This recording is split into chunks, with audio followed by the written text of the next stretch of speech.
और फिर चंद्रशेखर रावण से मैं पर्सनली जाके कहूंगा कि भैया जातिवाद खत्म कर दो, ऑफिशियली खत्म कर दो, कानून बना के खत्म कर दो, ये दोबारा अपना सर ना उठा पाए। तिलक तराजू और तलवार, इनको मारो जूता चार, और फिर जब सत्ता में आ गए तो कह देंगे हाथी नहीं गणेश है, ब्रह्मा विष्णु महेश।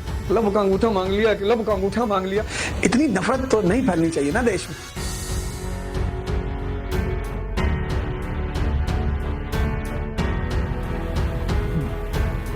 जय हिंद फ्रेंड्स।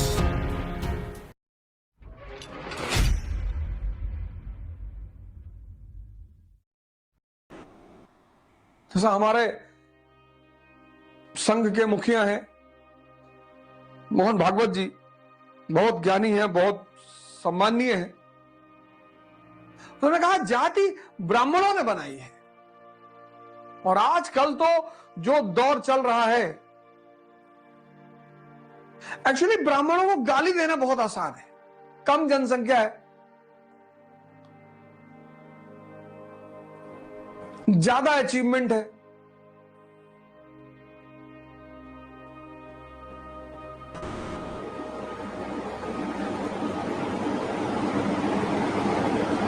धर्म पर अभी भी एकाधिकार है। ज्यादातर ब्राह्मणों का ही धर्म पर एकाधिकार है। तो 3-4% जिसकी पॉपुलेशन हो और धर्म पर जिसका एकाधिकार हो और अचीवमेंट अच्छी हो, उसको टारगेट बनाना बड़ा आसान है, उससे पोलराइजेशन करने में बड़ी आसानी होती है।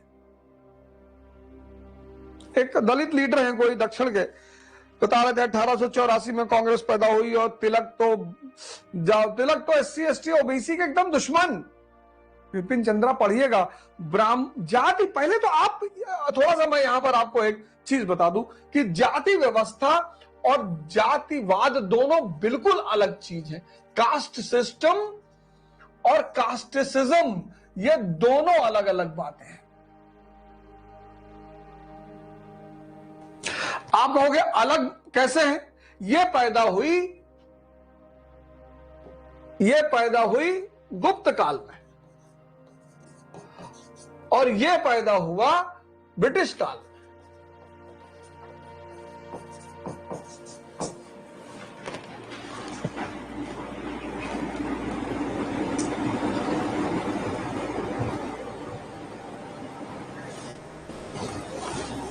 ये गुप्त काल में, ब्रिटिश काल में। जाति व्यवस्था बड़ी जरूरी चीज ब्राह्मणों ने नहीं बनाई। जाति व्यवस्था, caste system, necessity is the mother of invention. आवश्यकता आविष्कार की जननी है। देख लो, ये देखो, ये वैदिक पीरियड, बुद्ध काल, मौर्य काल, मौर्योत्तर, पोस्ट मौर्य, गुप्त period, post Gupta, Rajput period. यह मुद्रा अर्थव्यवस्था का काल है, मनी इकोनॉमी का काल है। पैसा है यहां, मनी इकोनॉमी। ये फ्यूडलिज्म का काल है, सामंतवाद। यहां से मुद्रा अर्थव्यवस्था का पतन शुरू हो रहा है। यहां पे मुद्रा अर्थव्यवस्था है ही नहीं। तो जब मुद्रा अर्थव्यवस्था यहां है ही नहीं, तो कार्य के बदले में सर्विस चार्ज कैसे दोगे? सेवा के बदले में सर्विस चार्ज। अब यहां अगर तुम्हें रिक्शा वाला एक जगह से दूसरी जगह ले जा रहा है, पैसा चलन में है ही नहीं, कैसे पेमेंट करोगे? ये देखो, ये तब यहां पे, ये जो सामंतवाद का काल है, यहां पे क्या हुआ? अब ये गांव है, मान लो प्रयागराज एक गांव है। प्रयागराज सामंतवाद के काल में प्रयागराज एक गांव है, गांव। और यहां पे X है, Y है, Z है, A है। ये X जो है ये कारपेंटर है, Y जो है ये पॉटर है, Z जो है ये बार्बर है, और A जो है ये वीवर है। ये चारों इस गांव में रहते हैं, प्रयागराज गांव में, और ये अपनी सेवा दे रहे हैं, गांव को सेवा दे रहे हैं। अब ये अगर इस काल में सेवा दे रहे हैं तो इनको सेवा के बदले पैसा मिलेगा, क्योंकि इस काल में पैसा चल रहा है। लेकिन अगर ये इस काल में सेवा दे रहे हैं, पैसा है ही नहीं इस काल में, तो जब पैसा है ही नहीं तो सेवा के बदले क्या मिलेगा? सेवा का बदले मिलेगा शेयर। किसमें? गांव के उत्पादन में। तुम देखो आज भी तुम्हारे घर में शादी वादी जब होती है ना, तो ये लोग आते हैं कि भैया जजमानी, इस व्यवस्था को कहा गया जजमानी व्यवस्था, जजमानी सिस्टम, जजमानी सिस्टम, इसको कहा गया जजमानी सिस्टम। यह सामंतवाद की देन है, यह ब्राह्मणों की देन नहीं है।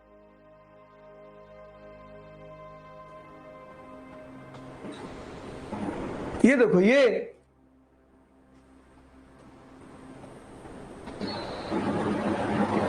इस काल में, ये देखो इस काल में, ये डायग्राम देख लो, इस काल में यहां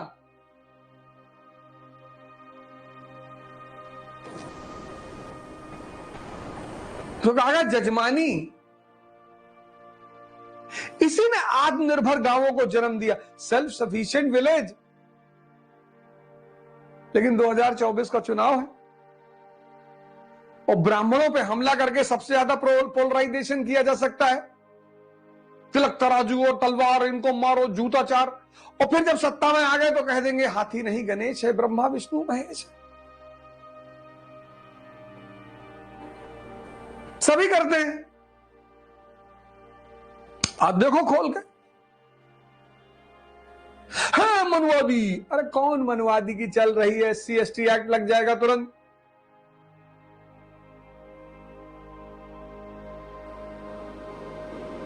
हमारे एक स्टूडेंट ने वीडियो बनाया, उसने कहा कि ब्राह्मणों को दान, मंदिर को अनुदान और मनुवादी को मतदान। ये देखो, ये पतंजलि ईश्वर को मानते ही नहीं। पतंजलि नास्तिक हैं।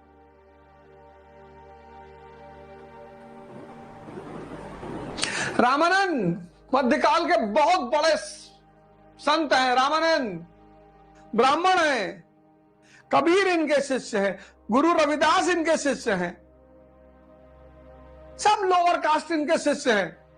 कहां इन्होंने तेल डाला शूद्रों के कान में? ये देखो, लहड़ी महाशय ब्राह्मण है। इनका एक दलित शिष्य है, भगवान दास।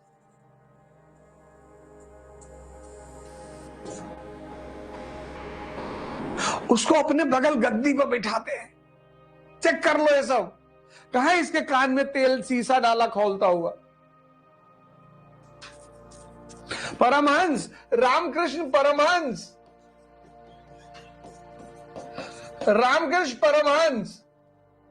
इनके शिष्य हैं। रसिक,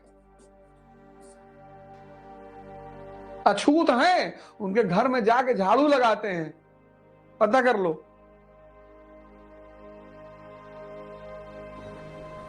ये ईश्वर चंद्र विद्यासागर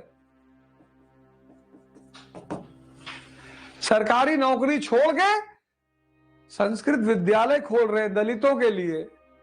एनसीईआरटी में पढ़ लेना विपिन चंद्रा की। ये दयानंद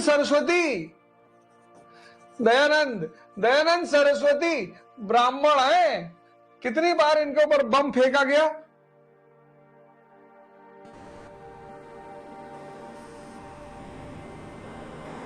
वो डॉक्टर अंबेडकर की टाइटल अंबा वाटकर उनके ब्राह्मण गुरु से आ रही है। पाखंड का विरोध करो, अंधविश्वास का विरोध करो। 24 का इलेक्शन आ रहा है और जैसे इलेक्शन खत्म होगा सब बंद। ये देखो, ये सब ब्राह्मण नहीं है। क्लब का अंगूठा मांग लिया, क्लब का अंगूठा मांग लिया, इनका भी नाम ले लो और न जाने कितने नाम लिखा दूं मैं।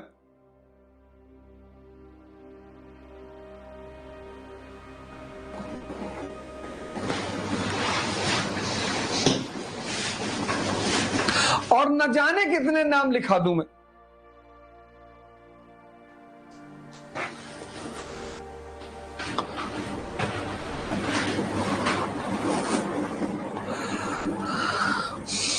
चंद्रशेखर आजाद कह रहे हैं कि हम ब्राह्मणों के लिए लड़ेंगे भैया, हमको ब्राह्मणों के लिए देश बनाना है भैया। अब हर तरह के लोग हर समाज में हैं।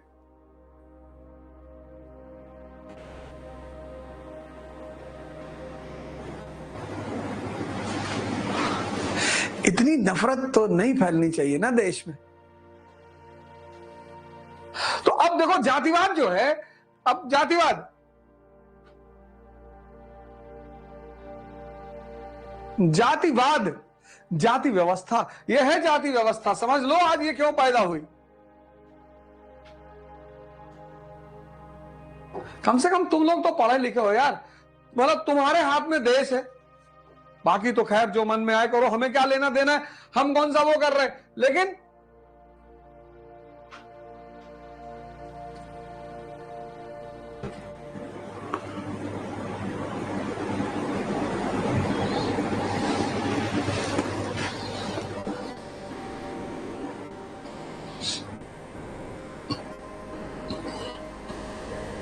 आजकल के लीडरों में एक आदमी मुझे बहुत पसंद आता है, वह है चंद्रशेखर रावण। स्पष्टता है उस आदमी में, किसी को गाली नहीं देता, अपनी बात करता है, सामान्य घर से उठा हुआ आदमी है। कहता मेरी मां चारा काट के लाती थी, मेरे पिताजी स्कूल टीचर थे, टीचर शिक्षक का बेटा है। स्पष्टता है, ठीक है हक की लड़ाई लड़ेगा आदमी तो कुछ ना कुछ तो ताव दिखाएगा ही, लेकिन स्पष्टता है। और हम तो भगवान से कहेंगे चंद्रशेखर रावण को ही पहला दलित प्रधानमंत्री बना दो। और फिर चंद्रशेखर रावण से मैं पर्सनली जाके कहूंगा कि भैया जातिवाद खत्म कर दो, ऑफिशियली खत्म कर दो, कानून बना के खत्म कर दो कि ये दोबारा अपना सर ना उठा पाए। पर व्यक्तिगत तौर पर उन्होंने कहा है कि एक दिन आएगा जब हम लाल किले पे झंडा फहराएंगे। मैं भगवान से प्रार्थना कर रहा हूं कि वो फहराएं झंडा चंद्रशेखर रावण जी, और हमारी इस अपील को जब वो सुने प्रधानमंत्री बनने के बाद, तो इसको खत्म कर दे जातिवाद, कि ये भस्मासुर हमेशा के लिए खत्म हो जाए।